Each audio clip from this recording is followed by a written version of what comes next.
Welcome to Storytime with Sugar. Today we're reading Zathura. "Mom!" Danny Bugwig yelled. "Mom!" Walter and Danny's mother stopped at her son's bedroom door. "Walter," she said, "get off your brother. Honestly, if you don't stop pulling on his nose like that, it'll end up looking like an elephant's trunk." "Oh, yeah," said Walter. "Then he'll need the ears to match." He let go of Danny's nose and grabbed his ears. "Enough!" Mrs. Budwing shouted. Danny started it. "Look what he did," Walter yelled, picking up his walkie-talkie. The antenna was dangling by a wire. "See? He breaks everything." "I'm sure he didn't mean to," Mrs. Budwing said. "Was an accident," Danny mumbled. From downstairs, Mr. Budwing called to his wife, "We're going to be late." Mrs. Budwing gave her sons a kiss goodbye. "I set some dinner out in the kitchen. Dad and I shouldn't be too late."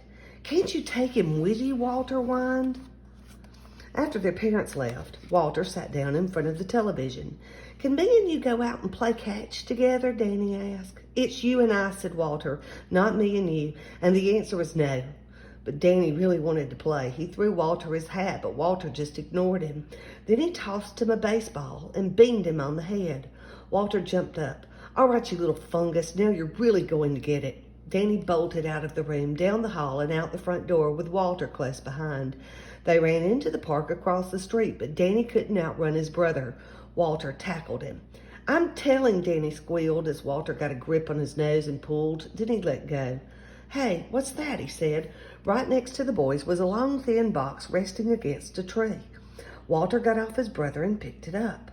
"Oh, it's just some dumb old game. Here," he said, poking Danny in the stomach with the box. "It's for babies like you." He trotted off as Danny read the words on the box. Jumanji, a jungle adventure. Danny stuck the game under his arm and ran home after his brother. Back inside, Danny looked at the box. It was covered with pictures of jungle animals. He took out dice, some tokens, and a very plain game board. Walter was right. It was a babyish game and probably boring too. Danny started to put it away, but discovered, jammed tightly into the bottom of the box, another board. He banged the box on the floor and out it popped. The board was more interesting. It showed flying saucers, rockets, and planets in outer space with a path of colored squares leading from Earth to a purple planet called Zathura and back to Earth. Danny put a token on Earth, then rolled the dice. After he'd moved along the path, something surprising happened. A buzzing sound came from the board, and with a click, a small green card popped out of the edge right in front of him. He picked it up and read, "Meteor showers, take evasive action." "Hey, Walter," Danny started to say, "what does when he was interrupted by a noisy rat-a-tat-tat sound coming from the roof. Walter looked up from the television. "Holy smoke," he said. "Must be a hailstorm." "It's not hail," shouted Danny, holding up the card. "It's meteors." The noise grew louder, like 1,000 golf balls bouncing off the roof. The room got so dark, Walter turned on the lights. Then, kaboom, a rock the size of a refrigerator fell through the ceiling and crushed the television. "See," Danny said, "I told you, meteors." Walter stared at the hole in the ceiling. "Okay," he agreed. "Meteors. But how'd it get so dark so fast?" Through the hole, he could see what was left of his parents' bedroom, and beyond that, a black star-filled sky. "It looks like night up there." "It's not night," said Danny. "It's outer space." "What are you talking about?" "Geez, outer space," Walter muttered as he went to the front door. "We just lost track of time. It's night, that's all."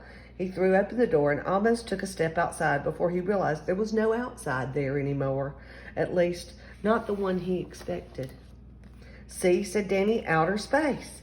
He led Walter back to the living room and showed him the Zathura game board and the card. Walter sat with his head in his hands, gazing at the path of colored squares that wound around the board and ended back at Earth. "Looks like," said Danny, "we keep on playing or we're up here forever." "Great," said Walter, "up here with you forever." He took a deep breath, put a token on Earth, then rolled the dice and moved along the path. The board started buzzing, and click, a card popped out. He studied it silently, then tossed the card on the board. Danny leaned forward and read, "The polarity on your gravity belt is reversed." "I wonder what that means." He looked up, but Walter was gone. "Walter!" he called out. "Up here," answered Walter. Danny looked up and saw his brother pressed against the ceiling. "I've lost my gravity." "That's not all you're going to lose," Danny said nervously, because he could see that Walter was being pulled slowly toward the hole in the ceiling and a lonely trip into outer space. Walter realized it too and started clawing at the ceiling, but he couldn't keep himself from moving closer and closer to the hole. Danny looked around. Lying next to the meteor was the cord from the shattered television. He tossed it to Walter, who knotted it tightly to his belt. Danny grabbed the end of the cord and tied his brother to the sofa. Danny rolled the dice and moved his token along the path. Click! Out popped another card. Your gyroscope is malfunctioning. Suddenly the house tilted. Everything in the room slid to one side, and Danny got buried under a mountain of furniture. He slowly dug himself out, clutching the game, only to find that Walter was floating back toward the hole in the ceiling. Danny tied him to the sofa again and handed up the dice.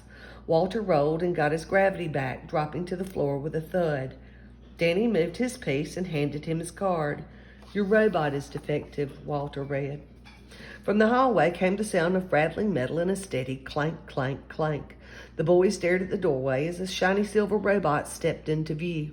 He was having trouble walking on the tilted floor. His head rotated back and forth and seemed to freeze on Walter. The robot's eyes lit up and he spoke in an odd mechanical voice. Emergency, emergency, alien life form, must destroy. His claw-like metal hands snapped open and shut. Uh-oh, Danny whispered. I think he's talking about you. Fortunately, when the robot stepped forward, he missed the door, banged into the wall, and fell to the floor. He got up and did it again, and then again. Better hurry up and roll, said Walter, before he makes it in here. Danny rolled the dice and took his card. You passed too close to Zathura. 3. Gravity greatly increased. The room began to level out, but something strange was happening to Danny. Walter looked at him. Holy smoke, he said. Danny was getting shorter and wider, too. Soon he was about the shape and size of a large beach ball. Walter, he said in a low voice, I feel very heavy. Destroy alien life forms, the robot repeated from the hall as he picked himself up again. This time he made it through the door and headed for Walter. Danny yelled to his brother, Push me. What? Said Walter. Push me, Danny yelled again. Just push me. Walter bent down and gave his brother a shove. Danny rolled across the room and like a giant bowling ball knocked the robot over and flattened his legs. Did I get him? Asked Danny, who couldn't see because he'd rolled up against a wall and was upside down. Walter pushed him back to the game board. You sure did, he said, patting his brother's head. You were terrific. Walter picked up the dice and rolled. He took his card and his hand trembled as he read, Zorgon pirate ship launches photon attack. Through the window, the boys saw a spaceship. 2 points of light shot from the ship and headed directly for the Budwing house. The first one hit the chimney and sent bricks falling into the fireplace. The second hit the upstairs bathroom. Water began dripping down from the hole in the ceiling. Walter handed the dice to Danny, who had a hard time lifting his short, heavy arm. He rolled, and as Walter moved his token for him, he slowly returned to his normal shape. A card popped out. Danny read it silently. This is bad, he said. Zorgon pirate boards your vessel. The room shook as the spaceship banged up against the house. The boys heard footsteps on the roof. Through the opening in the ceiling, they saw someone or something climb through the hole in the roof and enter the room above them. Danny and Walter moved to the hallway, standing behind the flattened robot. They held each other, too terrified to move. A humming sound came from their feet. They looked down and saw the robot's eyes light up. He lifted his head, fixed his eyes on the hole in the ceiling, and spoke. Alien life form, must destroy. His claw-like hands twitched, but he couldn't get up. Danny and Walter helped him to his feet. He staggered forward as the pirate's scaly tail and lizard-like legs swung down from the hole. The robot lifted one of his claws and snapped it sharply around the creature's tail. The Zorgon howled, jerking himself back through the hole with the robot still attached. He thrashed and wailed, banging against the walls overhead. Then, minus one arm, the robot dropped down through the hole. The boys heard the Zorgon scramble across the roof and saw the flash of his rockets as his ship sped away. It seemed hopeless. The robot's eyes were dark again. They'd been playing almost 3 hours, and their tokens rested a galaxy away from Zathura and twice that far from Earth. We're never going to make it, said Walter. Sure we are, answered Danny. He handed the dice to his brother. Me and you, together, we can do it. Walter cradled the dice in his hand and sighed. You and I, he said wearily. You and I. He looked at his little brother, who was grinning. That's right, said Danny, together.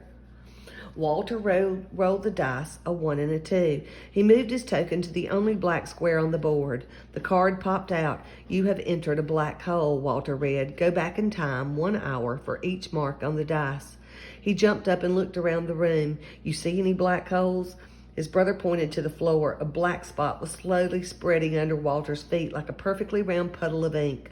At first, Walter thought he was sinking into it, but it was the hole that was rising. He tried to run, but could not feel his feet. Then as the hole rose higher, he couldn't feel his legs either. "What's going on?" he cried.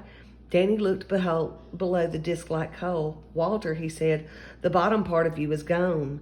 As the hole rose higher and higher, there was less and less of Walter until only his head remained. Danny tried to pull on the hole to save what was left of his brother, but his hands passed through the blackness as if it were made of smoke. His chin dropped to his chest and he began to sob. "Danny," Walter called softly. Danny looked up at his brother's floating head. "Danny," he began, "I never told you this, but I—" And that was all he got to say because the hole kept rising past his mouth, his nose, and finally right over the top of his head. Walter was completely swallowed up, floating in empty darkness. He closed his eyes as he began to spin, plunging head over heels through pitch-black space. Then thud! He landed hard on his knees. There was something in his arms, something wriggling around. He opened his eyes and found himself back in the park by his house. He had an arm wrapped tightly around Danny's neck and a hand gripping the boy's nose. "I'm telling," Danny squealed. Walter let go and fell back on the grass. He was dizzy, very dizzy. Danny jumped up and started to run, but stopped. "Hey," he said, "what's that?" He went to a tree and picked up a box resting against the trunk. He held the box out to Walter. "Look," he said, "it's some kind of game." Walter grabbed it. "Hey, give it back," said Danny. His big brother got to his feet. "You don't want to play this," he said. "Trust me, I tried it once." He went over to a trash can and jammed the box deep inside. "Come on," he said. "I've got a better idea. Let's go play catch." Danny smiled. "You mean together, me and you?" Walter put his arm around his brother. "Yeah, that's right," he said. "Me and you, together."